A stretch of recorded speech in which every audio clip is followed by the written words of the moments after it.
The Gophers win their bowl game. We're going to talk future building blocks for 2024 and also the next steps for this offseason, which are critical for the Gophers moving forward in 2024. You are Locked On Golden Gophers. No matter what we're going to do here, we're just going to keep rowing. Your daily podcast on the Minnesota Golden Gophers. However it turns out, we're just going to keep rowing. Part of the Locked On Podcast Network. Your team every day. We're just going to keep rowing, and keep rowing.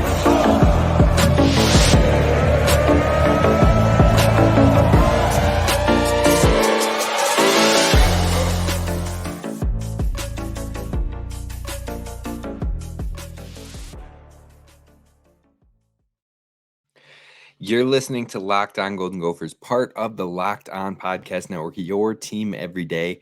My name's Kane Rob, host of the podcast, former collegiate football video coordinator and recruiting assistant, here to talk Golden Gophers with you each and every day of the week, Monday through Friday. And today, we got to talk about that Gophers bowl game victory, but also where do the Gophers go from here moving forward.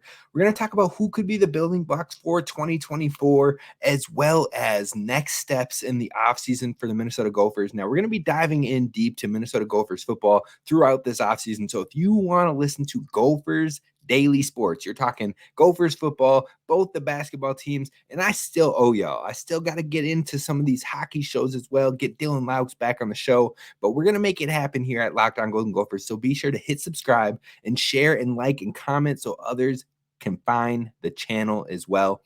But let's talk about that Quick Lane Bowl, because the Gophers make it 7 straight. And let me tell you, they ran the ball like crazy. Now, this is what we expected. Even Bowling Green, their head coach, also kind of expected this. In fact, he said in the presser after the game, when referring to one of the media members and sitting not too far from him, he said that they couldn't throw the ball from me to you.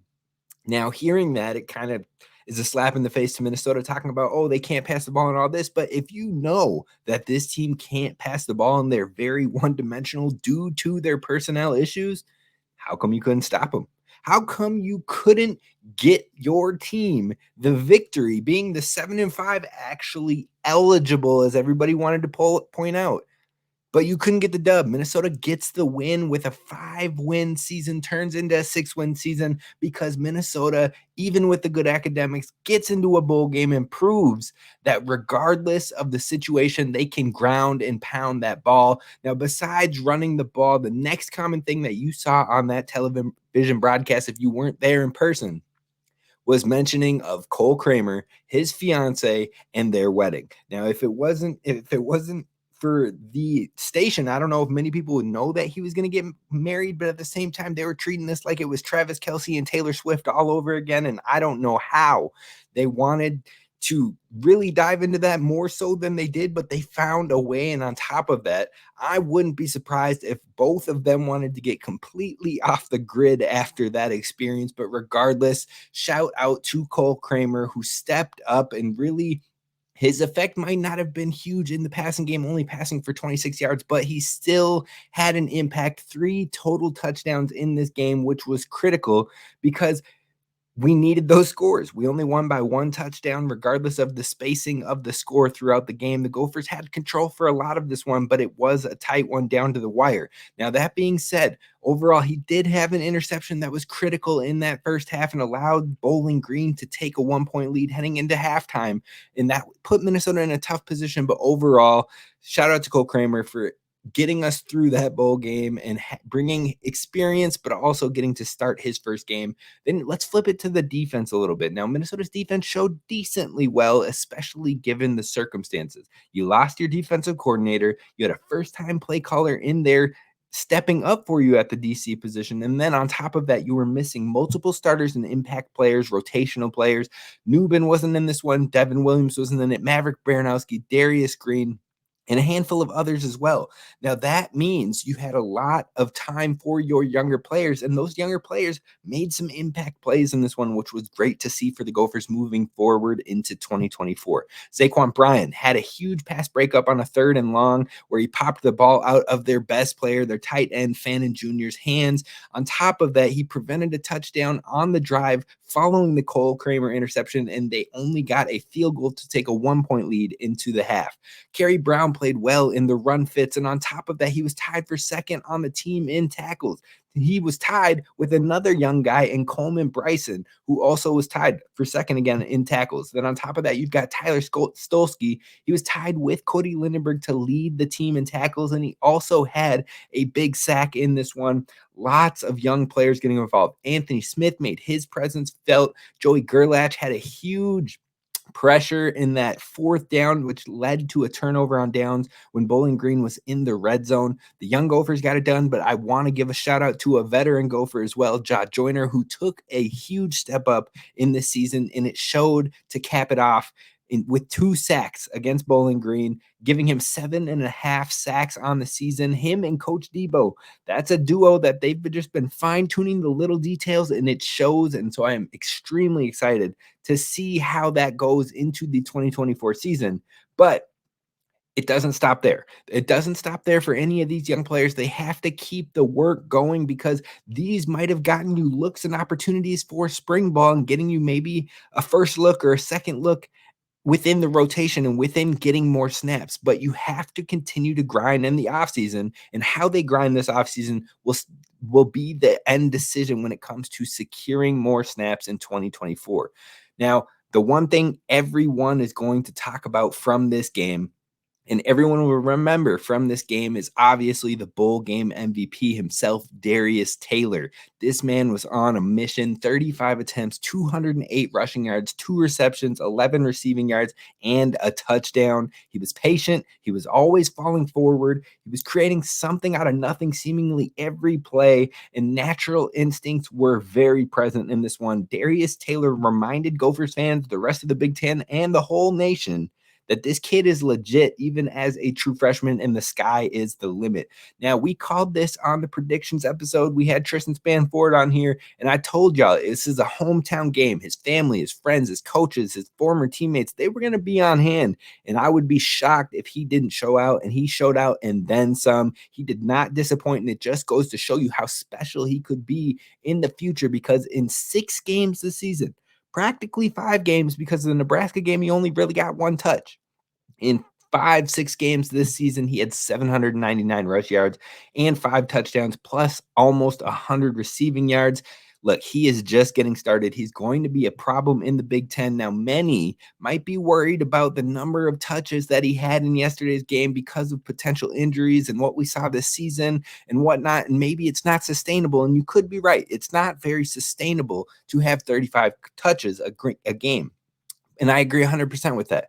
But we're going to discuss why that won't be the case and who the building blocks are for Minnesota in 2024. So I'm going to dive in deep coming up next.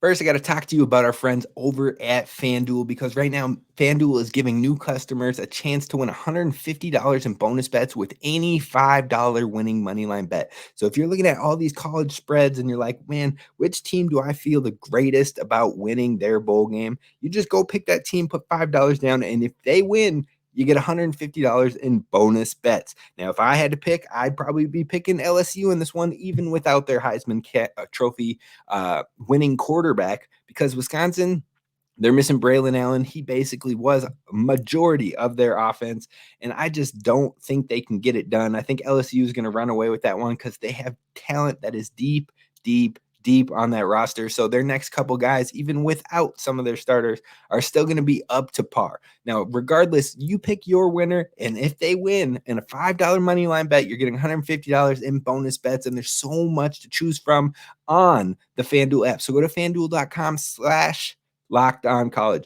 Go to FanDuel.com/LockedOn. Correction there. It's FanDuel.com/LockedOn. Take advantage. The app is super easy to use. It's safe. It's secure. And there's things to do such as spreads, player props, over-unders, and so much more. Again, FanDuel.com/LockedOn.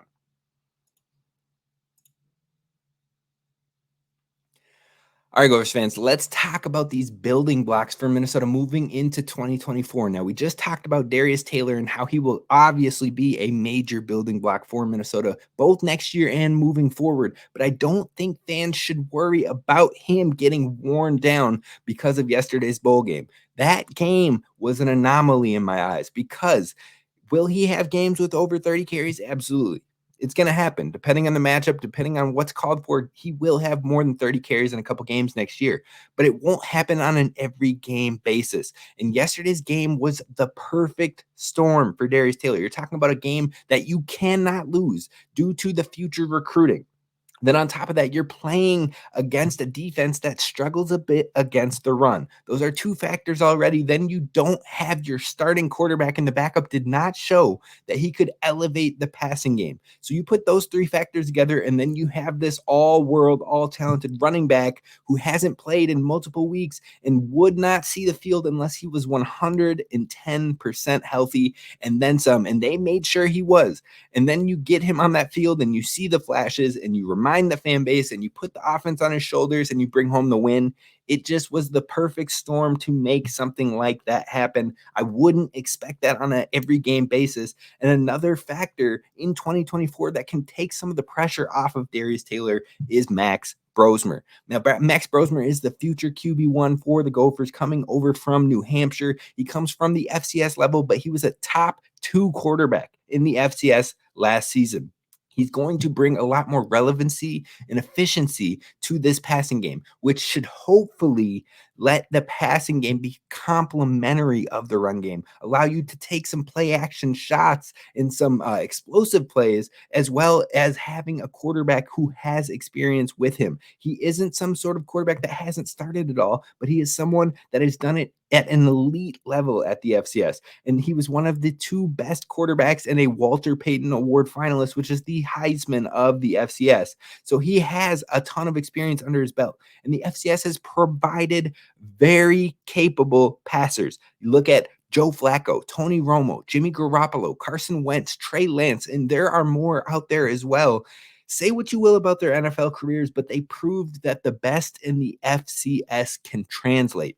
And that's why it's important, because the Gophers have someone that can fit their style within the system, which they are very stubborn to, whether we like it or not. They have their system that they rely on and they will run regardless. And we know that's run first, but we know that takes a quarterback with multiple reads who can get through multiple reads and can get the ball out with timing and anticipation. And that's what Max Brosmer brings. So I think that overall, when it comes to the building blocks of 2024, I believe your core for the offense is going to be Max Brosmer, Darius Taylor, Daniel Jackson, of course, who absolutely blew up for the Gophers this season and has led the team in receiving for the past 2 years. But I also think Elijah Spencer is going to be in that core next season.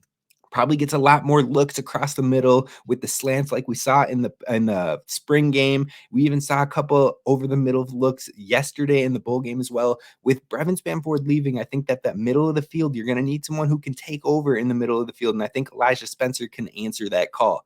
But guys who I think will be contributors on the offense, and we'll see how much they can step into larger roles. Jordan Newman, C.A. Bangura, both of those running backs obviously going to get touches, especially because you want to keep Darius Taylor healthy. But we know that this Gophers team is going to be a run-first program. So those guys are going to have touches, even if it's like a Mo, Trey Potts, Bryce Williams, regardless, those 3 are all going to see carries and value in this offense.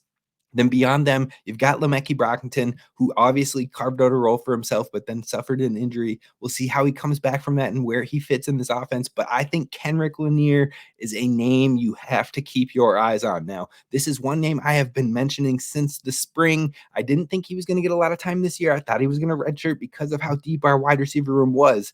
But I truly believe he's going to be a major player for Minnesota moving forward in the very near future. He is going to find his way on the field. I am almost sure of it. This Gopher staff has loved him, and I even going to the practices that I've seen, he absolutely pops off the page. So I would look forward to him.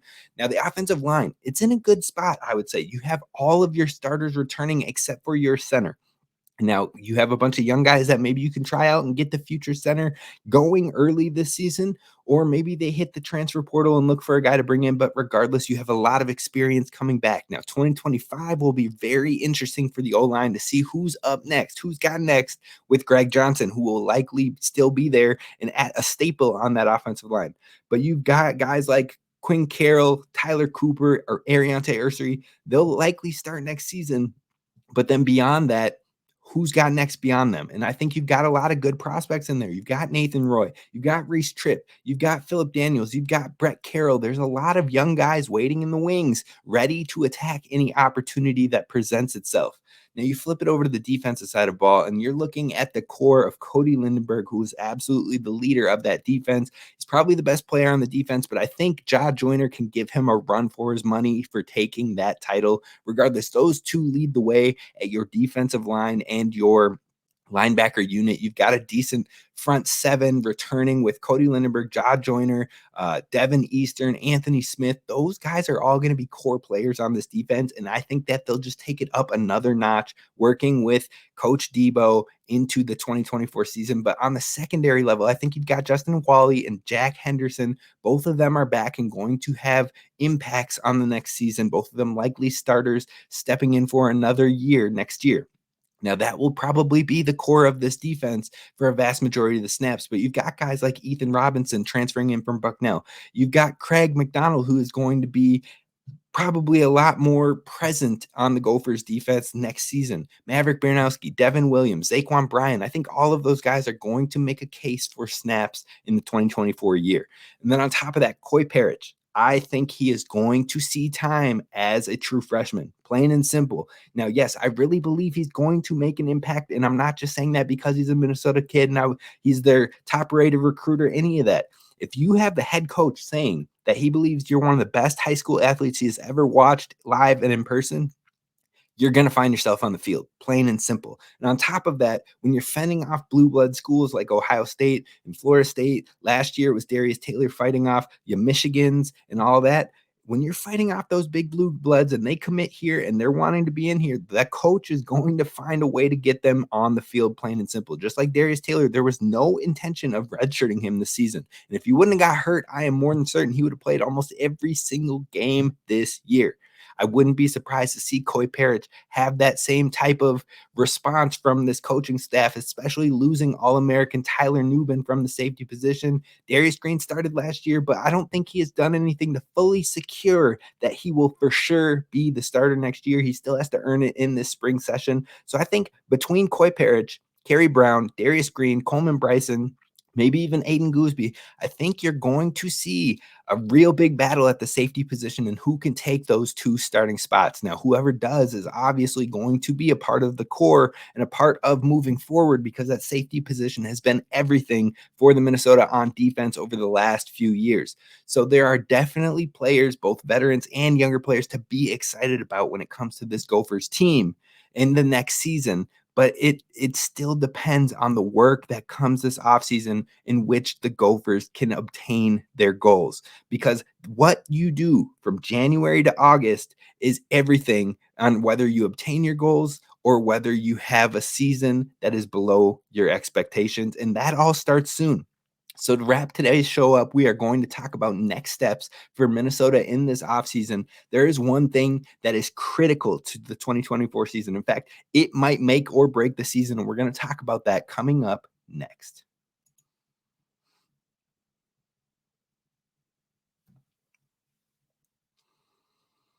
All right, the final thing we're talking about today is the next steps for Minnesota in the offseason. Now, first things first, you got to continue to fill and finalize your roster for spring ball. I believe the January 7th is the closing of the portal for this first window before you get into the spring session. So the Gophers still have to maintain all their players and keep them here. Now, hopefully you don't have any more transfers, but it could happen. I wouldn't be surprised if maybe a wide receiver or two decides, you know what, we don't pass the ball enough, so I'm not trying to do this, or something of the sort. Now, hopefully that's not the case. Fingers crossed, everyone stays locked in. But if they decide it isn't a fit, then regardless, the Gophers are going to need to go into the transfer portal and continue to add depth at different positions. The first being defensive lineman. You've got to get another guy in that interior defensive line to get the push from the inside and wear teams down. We saw that in this Bowling Green matchup, how after a while, the first drive or so, it was a little sus. It was a little scary when it came to the Gophers defense. But as they wore down on that offensive line, Bowling Green was feeling the pressure. The Gophers need more interior depth. Devin Eastern can't do it all by himself. He's got some talented players coming back with Darnell Jeffries, and Jalen Logan Redding will rotate inside and outside, I'm sure, like he did this season. But we need someone who can be that Batman and Robin with Devin Eastern. So I think that they're definitely going to want to attack an interior defensive lineman in this transfer session. On top of that, they could look for a center in the portal. If they don't think one of these young guys is ready to give them the consistency they need at the Big Ten level, and they still need to see one of those young guys prove it, they could go out there and get maybe a fifth-year senior or something like that and have them compete, or at least hold down the job until one of the younger guys can step in. And then finally, you've got the wide receiver position, which the Gophers seem to really be looking at in that transfer portal. There's a number of names that they have offered. A few of them have already committed, but regardless, they seem to be looking for another receiver to add to this roster. So we'll see how that goes. But the number one thing when it comes to the Gophers this offseason, priority numero uno needs to be finding a very good defensive coordinator, a difference-making defensive coordinator, because much love to Coach Collins for stepping up and really standing in for that bowl game, but giving up 300-plus yards to Bowling Green and 24 points to a Bowling Green offense that has not been great when it comes to scoring or anything in the FBS. That's not going to cut it in the new Big Ten, and it doesn't give you a lot of confidence going into that decision. So in the broadcast, Minnesota, or the TV announcers announced that PJ Fleck is going to really take recommendations and go outside of the box, whether he has a connection with that person or not. And he's really going to spread the search far and wide. And if that is true, that is great for this program, because Minnesota needs to swing for the fences on this hire, because having a defense that can be rugged and a difference maker is critical to Minnesota's success. And it has been in their best years, in the 9-win years and the 11-win year. They have a defense that can get it done on third down, get off the field, and get the ball back in their offense's hands. And that is how this team wants to play. They want a defense that can hold down the fort, get the ball back to their offense, and then let the offense control the clock. And if that's the ball that Coach Fleck is going to want to play, which he continues to put on tape, he continues to do year after year after year, then they have to have a defense that is next level and a top 10, top 15, top 20 level defense in the country. So he's going to have to get this defensive coordinator hire right, plain and simple. And if you want to compete with your Washingtons and your USCs and these high-powered offenses coming into the Big Ten, you have to have a defense that can slow it down, give you control of the clock, and let you play the style of ball that you want to play. So overall, defensive coordinator is the biggest thing when it comes to the Gophers, and Coach Fleck said he wants to make that hire before the first week of January. Well, it's coming up. The convention is coming soon, and that means the Gophers are going to have to lock in real quick to find their next leader on the defensive end. From there, the final thing that you got to do is develop chemistry with your leaders and form an identity with this new roster for 2024. Now, I truly think with the returners and the portal players that they've gotten, you're going to have leaders that are in good hands. You're going to have a personnel department that's in good hands with the leaders on this team. But overall, they're going to have to find that identity of who this team is moving into 2024 and how it can help them elevate and set apart in the new Big Ten landscape. Now, we're going to dive in deep all offseason into what's happening with football, as well as covering basketball teams. And like I said, we got to get Dylan Laux back on here for some hockey. So definitely hit subscribe, like, and share and comment so others can find the channel. Tomorrow, we're going to hand out the 2024 awards for this season. And then we're going to talk Gophers women's basketball, because they are headed to Iowa and they're taking on Caitlin Clark. And I think maybe, just maybe, they could pull the upset. We're going to talk about that and more tomorrow. I'll see you then. Row the boat, Sky Go Gophers. And as always, don't forget to subscribe.